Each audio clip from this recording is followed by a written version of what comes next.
Mūsų įmonė vadinasi Arc21 ir mes specializuojamės programinės įrangos kūrime žemės ūkio sektoriuje. Šią dieną mes esame vienintelė Lietuvoje įmonė, kuri stengiasi modernizuoti visą žemės ūkį. Pakankamai esame jauni, pradėjome 2007 metais ir pradėjom kaip tipinė kompanija, kuri kūrė individualius IT sprendimus. Tuo metu rinkomės iš labai daugelių nišų ir visiškai netyčia laimėjom vieną konkursą, statėsi pats didžiausias Lietuvoje kooperatyvas, kūrėsi elevatorių, tai yra grūdų saugyklas didelės. Ir mes nusprendėme sukurti programinę įrangą, kuri jam padėtų modernizuoti kažkokius tai procesus. Nuo to viskas prasidėjo ir mes pamatėm, kad tai yra ta niša ir tas sektorius, kur verslo apskaitos procesai primena 20 metų senumo istoriją. Daug kartotekų, daug popieriaus ir daug makulatūros.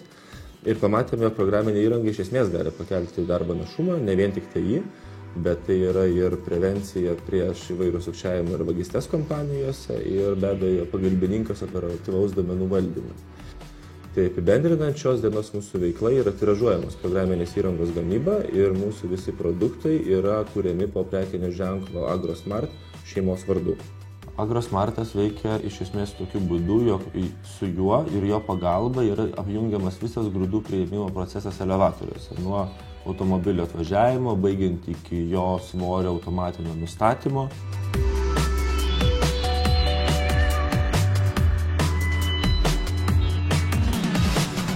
Atvažiuoja mašina, užregistruojame mašinos numerį, pilną svorį ir įsaugojame.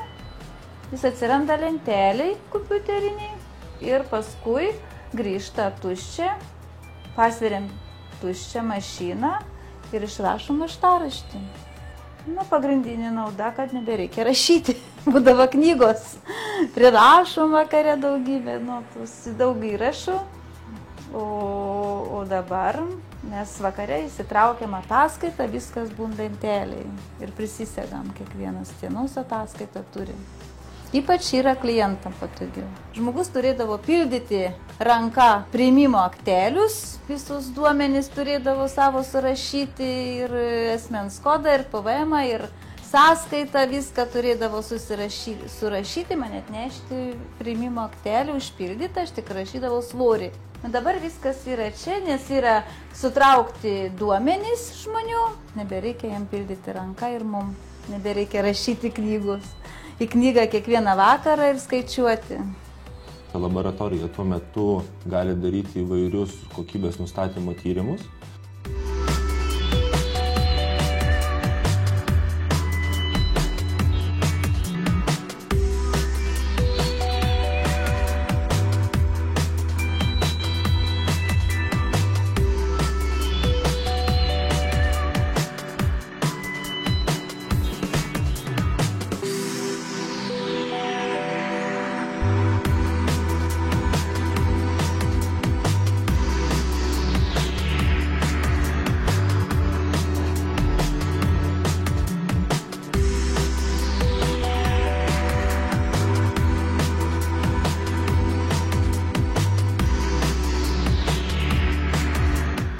Nustačius kokybę savo sistemos dalyje, kurios jau nemato tiekėjas, nurodo, kur turi ūkininkas vežti grūdus, išsipilti ir tokiu būdu yra sugeneruojami tam tikri lapeliai arba informacija, kuri atsiranda ant kažkokio tai tablo.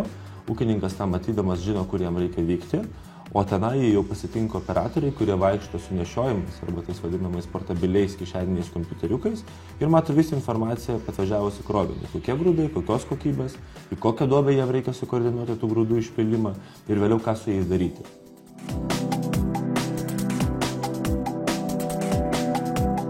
Atvažiavo kviečių krovinys, kuris buvo iškrautas, priėmėjęs operatorius delninėme kompiuteryje gavo informaciją apie atvežtų grūdų kokybę. Tai yra, ar reikia juos džiovinti, ar reikia juos valyti ir į kokį bokštą reikia sutraukti. Kompiuteryje priėmėjas operatorius atžymi, kad jis priėmė ir supylė į tą bokštą, kurį priklauso.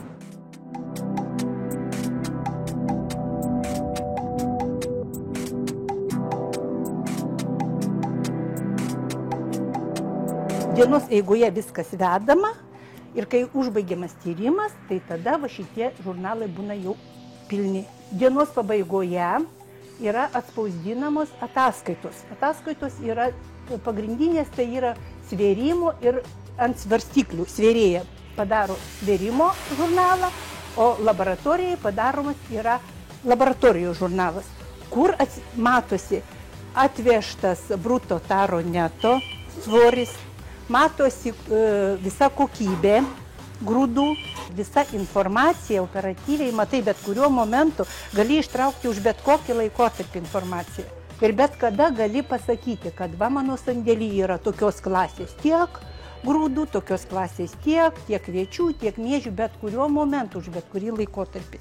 Ir atvežtų, ir išvežtų, ir saugomų klientams. Administracija gali valdyti visą informaciją susijusią su grūdų pirkimų, pardavimų kontraktais, matyti savikainas, grūdų kelią, jeigu jie juda tarp kelių skirtingų teritorijų.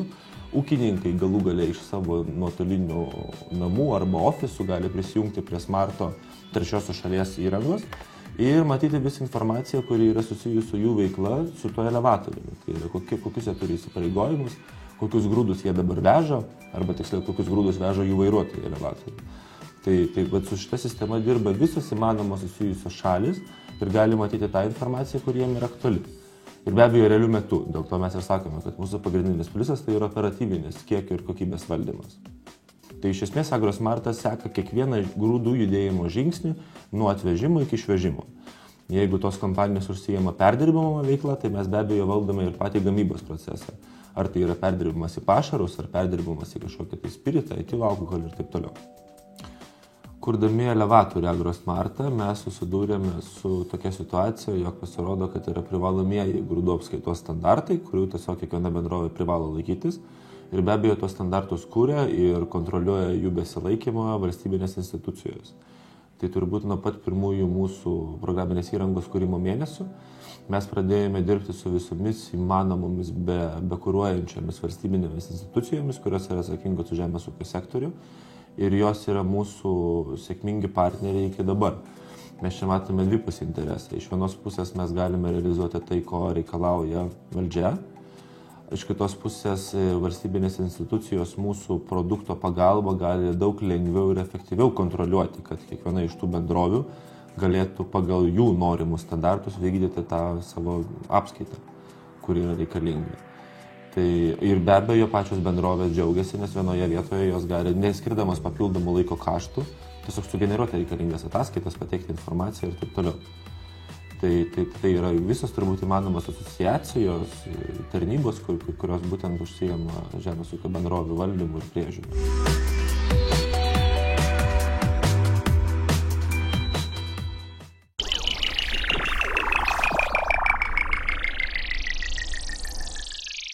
Tai yra internetinėmis technologijomis paremtas produktas. Tai yra, reiškia, pati programa veikia serveryje ir duomenys susikaupiami jame, o patys klientai, tai yra darbuotojai, jungiasi paprasčiausios naršyklės pagalba prie serverio ir dirba joje. Tai yra panašiai taip, kaip veikia internetinės svetainės.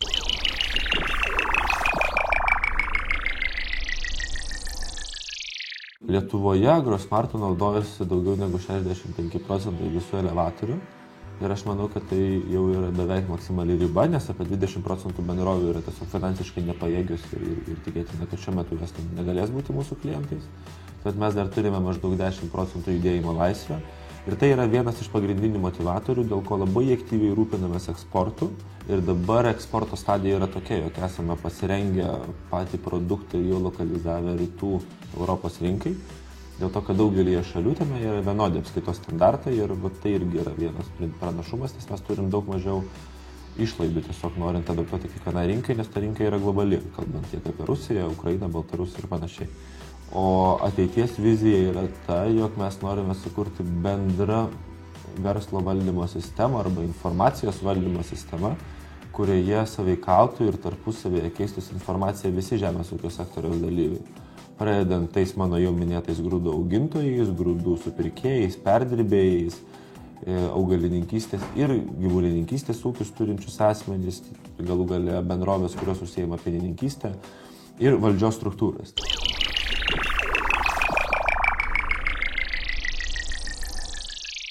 Šiai dienai mes pasirinkome vis labiau pasaulyje populiarėjantį Agile metodologiją arba kitaip vadinama judroji metodologija ir viena iš jos metodų tai yra Scrumas. Scrum metodas, jisai susideda iš dar taip vadinamų, pats procesas susideda iš vadinamų smulkių iteracijų arba darbo gabaliukų. Tai yra gali būti savaitės, 2 savaičių, 3 savaičių arba mėnesio. Tai yra, kai suplanuojamos užduotis, ką mes norime atlikti ir parodyti galutiniam naudotojui, kad jis galėtų realiai patestuoti ir pasakyti, ar tai yra naudinga, kas yra gerai, kas yra blogai, ar mums reikia kažką pakeisti. Kas liečia pačios komandos darbo siekimą ir efektyvumo stebėjimą, tai yra vienas iš vėlgi tobuliausių metodų, dėl to, kad aiškiai matosi, kas, kurioj vietoje, su kokia užduotimi dirba.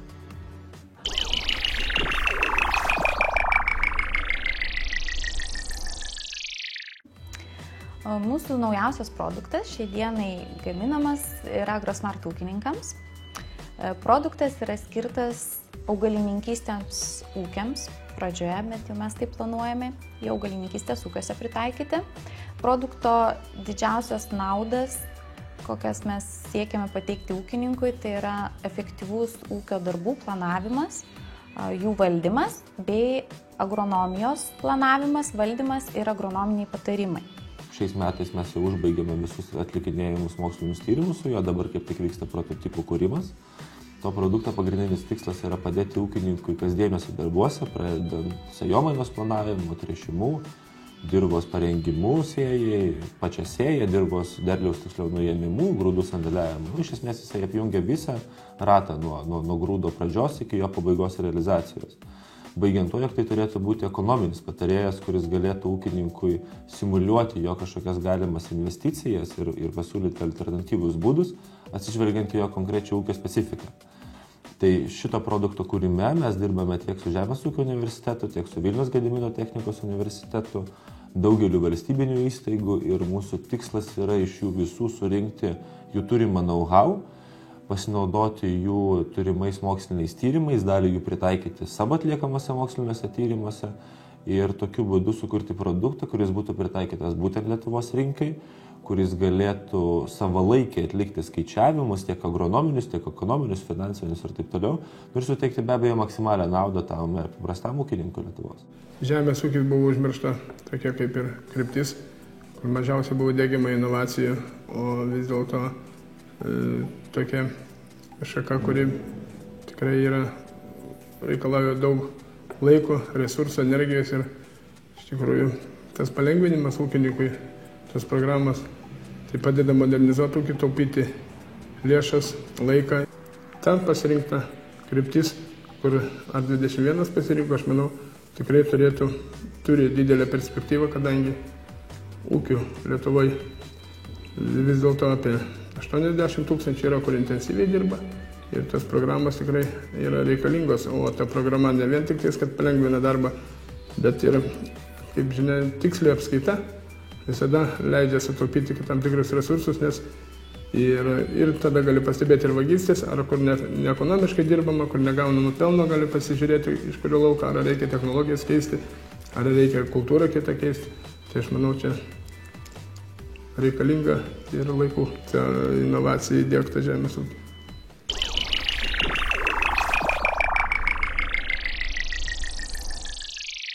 Mano asmeniniu supratimu inovacija tai yra naujas būdas, nauja technologija arba naujas požiūris į esamą procesą ir būtent tas naujas įskiepis kažko šviežio sugeba paefektyvinti procesą arba pakelti tam tikros vietos arba sektoriaus darbo našumą. O mūsų kompanijoje, kadangi mes save laikom daugiau mažiau pionieriais ir stengiamės visą laiką eiti į tuos vandenius, kur dar kiti nebuvo prisilietę, tai tik inovacijų pagalba mes galime greitai ir efektyviai realizuoti tai, kas vėliau mums atneša pridėtinę naudą ir vertę.